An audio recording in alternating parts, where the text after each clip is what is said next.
बिस्मिल्लाहिर्रहमानिर्रहीम। अस्सलाम वालेकुम। मैं हूं आबिद अजीज़ और आज इस वीडियो में मैं डिस्कस करूंगा बायोप्लास्टिन नंबर 12 यानी कि 12 के बारे में। ये एक होम्योपैथिक मेडिसन है जो कि सर के दर्द के लिए इस्तेमाल की जाती है।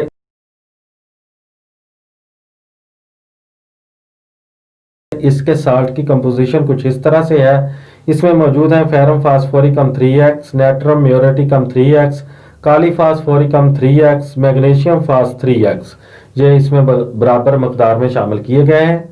सर में दर्द, किसी भी खंचाव, दिमाग की तरफ खून का दबाव, असाबी कमजोरी की वजह से नींद का पूरा ना होना, जिगर के फेल की कमी की वजह से होता है। इसके अलावा बाज़ हालात में अक्सर व बेशतर या शाम के वक्त या बंद कमरे में रहकर खुली फजा में आने के बाद बेहतर हो जाता है।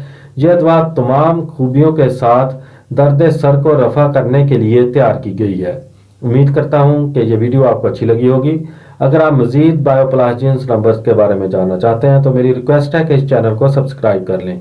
नेक्स्ट वीडियो तक मुझे दें इजाज़त। अल्लाह हाफिज़।